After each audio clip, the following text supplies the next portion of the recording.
Hello everybody, welcome to Snyder's Inc. And today we are gonna be doing a Dr. Insanity video, and this is evil parents think she can manipulate cops, and we're gonna get right into it. Ladies and gentlemen, hit the like button, subscribe button, comment, thing down below. Let's go. James had slipped and fell because his shoes were wet, slippery, and he had hit his head. So I went to the bathroom, I came out, he was gone.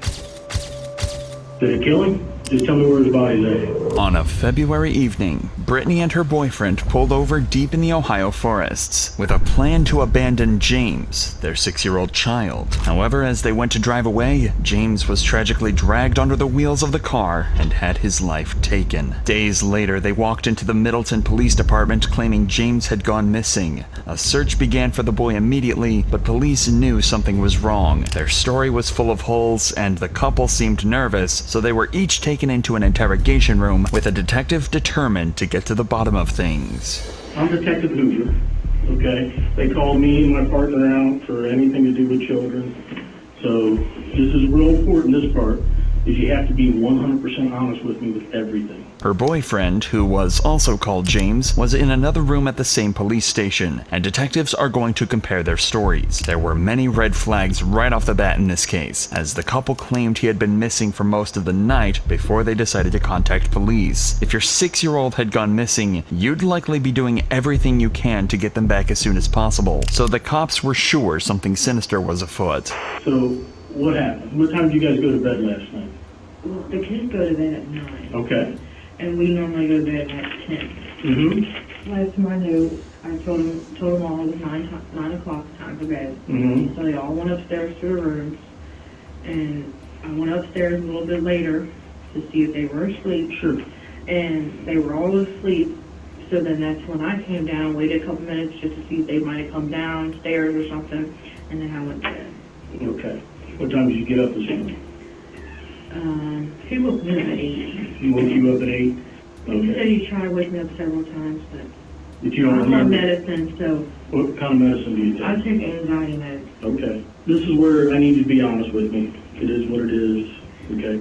Do you use any other type of narcotics, drugs, illegal drugs, or anything? Do you smoke weed? Do you, okay, you don't use heroin, you don't use, No, I've had family members that Meth, passed away from that anything. stuff, and okay.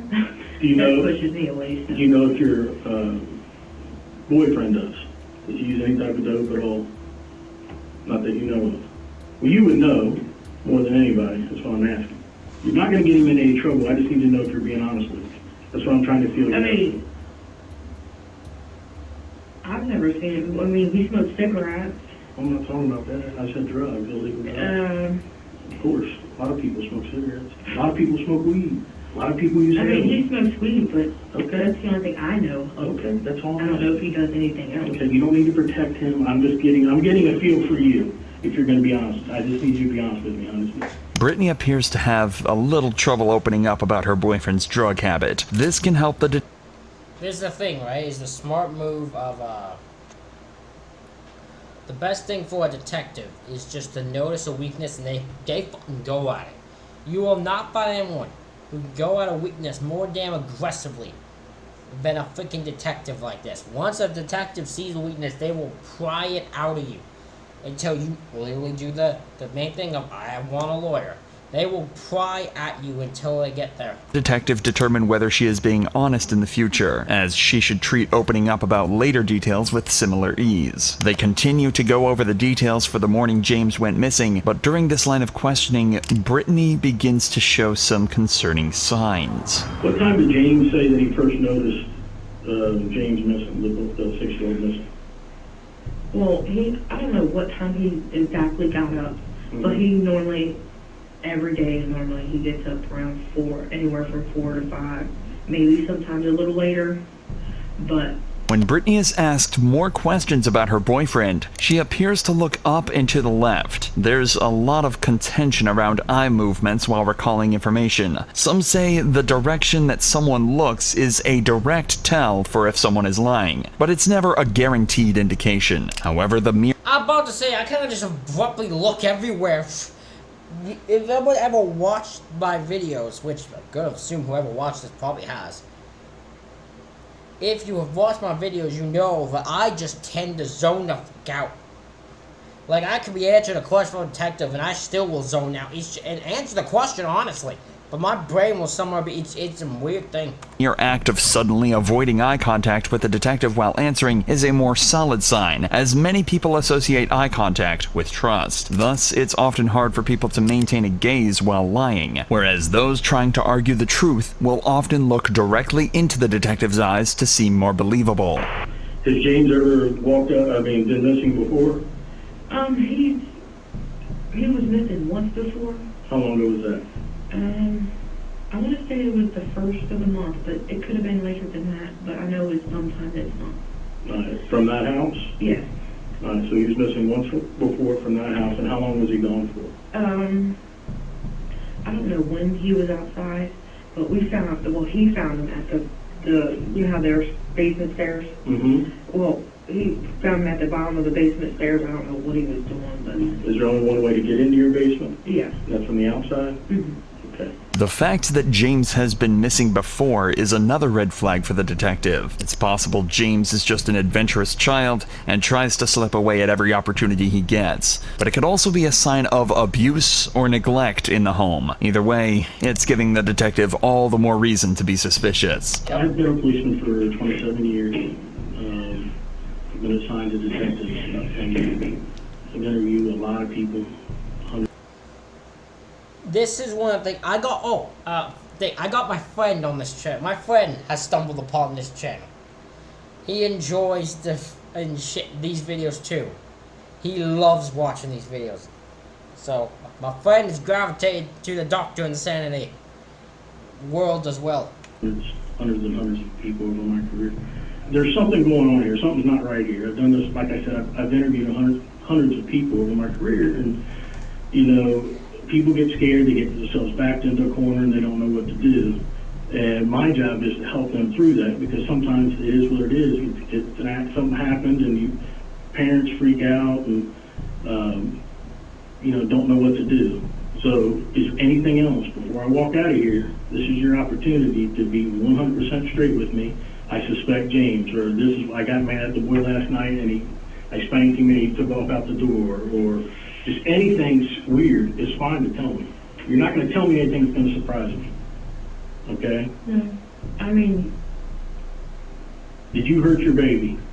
No. Now, do you know... I love my kids. I would never. Okay. Do you know who hurt your baby? No. Do you know your baby's whereabouts right now? Okay. Do you suspect James is doing anything to your baby? No. Okay. You're 100% sure on that one? Yeah, he loves them like they do. Okay. Note that the detective is making a conscious effort to refer to James as her baby. This is in a direct attempt to exact an emotional reaction from Brittany. This kind of specific word holds a lot more weight than just kid or child, as it portrays James as more vulnerable. The detective is also trying to let Brittany know that he's sure something is wrong, and as he'll soon find out, his instincts are absolutely correct. What was the needle that we found down at the... There was a needle found at the side door. You know anything about that? So do you use needles for any of your medication? No, there's, the people next door do drugs. Okay, so maybe it was from one of them, is that what you're saying? Yeah. And Have you ever seen... we always see a whole bunch of people just walking in through the... Oh, yeah. Cutting through, basically. Yeah. Have you ever seen James use any needles? So, you said something about James does work, like doing electrical work for houses? Yes. Like rentals, I would assume? Yes. Alright. Like he gets them ready. Who does he work for? Taylor. It's the only thing I know his name is Taylor. And was Taylor just giving the keys to these? Are they all vacant, I would assume? I'm not Did they go sure. clean them out? What did they do? Do you know? I know when they put people out and they get evicted and they sit people's stuff out, I don't know if they sit it out, put it in the dumpster. I don't know what they do. Does he have like keys to the house? James, does he have keys to the houses and stuff? I guess that he works for. Did he ever come in with a bunch? You would know. Does he come in with a bunch of keys or? He's always had the same key that he's had. But nothing like extra keys that you heard of. Basically, I'm waiting for my guy to come here. He's going to do the polygraph for me. we'll just kind of go from there. Brittany now tries to avoid the questions regarding her boyfriend's drug use, but if she does agree to take a polygraph test, then the truth could finally be revealed. All this time, there have been people searching for James, hoping to find signs of life, but as we'll later find out, his body isn't anywhere near where they're looking. I'm getting a story that is totally different than what you've told me, and I don't know why James is telling me that, but that's what he's telling me. He's wanting more detail than that.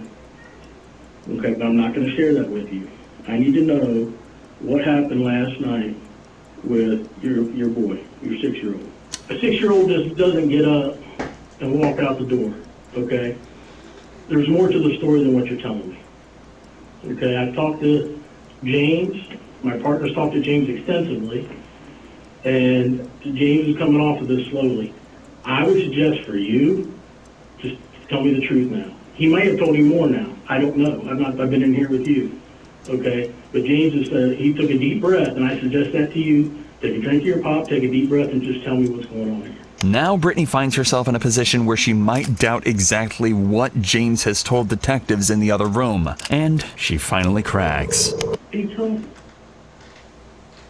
Insane to think it's that easy, right? To some people, it's that. All you need to say is the other person has told them everything, even if they haven't even spoken to the other person yet. In this case, they have, because one's talking to one talking to the other.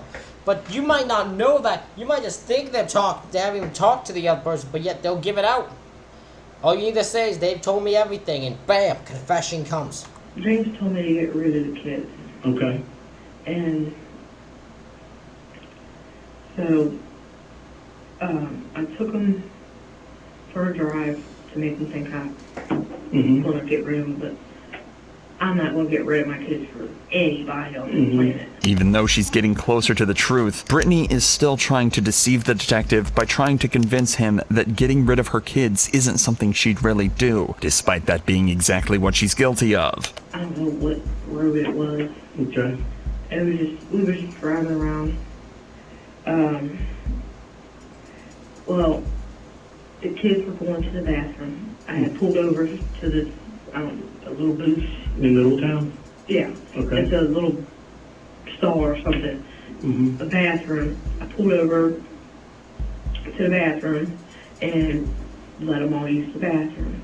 While it was raining and stuff, I left the door unlocked in the van and told them, we'll all go in here.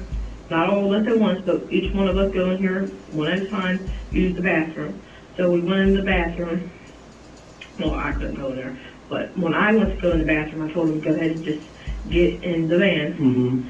Well, James had slipped and fell because his shoes were wet, slippery, and he had hit his head. The problem here is simple. If James had simply hit his head, then why not just get medical help then and there? Brittany is trying to take away as much blame. Yeah, she's trying to be like, oh, it was just, is this new event? It was an accident. It never was meant to happen. It was just, he slipped and fell and hurt his head, and I didn't know what to do. So I had to improvise and then decided to bury my son, and now nobody knows where he is. It's always once it starts unraveling, you'll still somehow find a way to, like, it's fucking dumb. Blame as she can from herself. The truth was, Brittany had simply decided she wanted to get rid of her kids for good, allegedly at the request of her boyfriend. Both she and James drove her 3 children to Rush Run Wildlife Area in southern Preble County, where they had a change of heart and decided to only leave their youngest, James. But as they tried to drive away from the park without him, he tried to grab onto the car and was dragged under the wheels. Sadly, the accident killed him, and Brittany and James returned to find his body in the road. The detective's suspicions had been right all along. After Brittany and James drove home, they placed the 6-year-old's body in a spare room of their house before they dumped his body off a bridge that crosses the Ohio River. Did it kill him? Is that what you're telling me? Did the fall hurt him? Well, I asked him if he was okay, he wasn't answering. So I noticed he was breathing kind of heavy. And I thought maybe that's not normal. I've never seen him breathe like that before. Well, he was breathing, I don't know how long he was breathing for, but he had fell and busted his head on the side of the van and trying to get in there. And he was breathing heavy for a couple minutes, and then I tried to do CPR. I couldn't get him. So he stopped breathing. And where's his body at? You're doing good. Okay? Just tell me where his body's at, because I gotta go find him. For you. Okay? This is called closure now. Okay? Where's his body at? Would you take it back home with you? No, I left it. And you left it? So who's all in the car with you? All of us. James, you, Yes, we always know And the how to three go children. out as a family. so all 5 of you? Yes. All right. And what park was this, or where was this at in Middletown? Because it would make sense to put, to me, It was, did you put him in a dumpster? Did you just let him lay right there? Was he buried? I mean, that's what I need to know. I didn't do nothing with it. I just let them lay in the parking lot because it was a plain parking lot. There was, I believe, like water over here or something. Mm-hmm. And there was one little stall, and I let them just lay on the ground. Okay, did James do anything with him? Your boyfriend?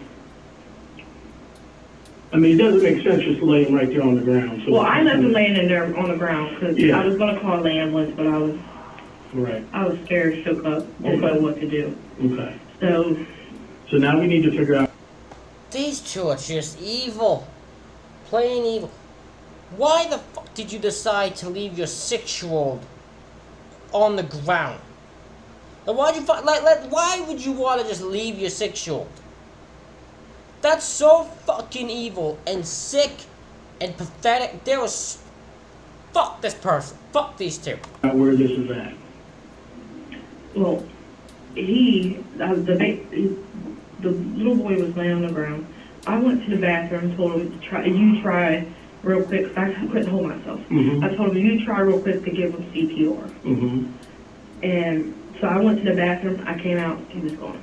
Regardless of how true her story is, Brittany has now told the detective that James is dead. The priority is to find him. After Brittany details the moment they dumped his body, police are able to search the area, but despite their best efforts, they would never find him. Brittany would plead not guilty by reason of insanity, claiming that she had a learning disability and did not understand what was happening. But an evaluation by a psychologist showed that she was competent to stand trial. Good, that is bullshit. Get out. I've seen people with learning disabilities. They ain't gonna murder people. That don't give you no excuse. Fucking evil. Of course, both were found guilty, and Brittany would face the harshest punishment. She would be sentenced to murder and child endangerment, totaling 21 years in prison. James, on the other hand, was found guilty of kidnapping, child endangerment, and gross abuse of a corpse, and would be given the maximum sentence of 19 years. James. Good. Both of them in jail, both of them ain't gonna get out for a while. That's what's good. I wish they could be sentenced to life, but for some reason, I guess they can't. Ladies and gentlemen, that's it for this reaction video. Let me know what you think in the comments. Hit the like button, hit the subscribe button. Thank y'all for watching. I'll see y'all.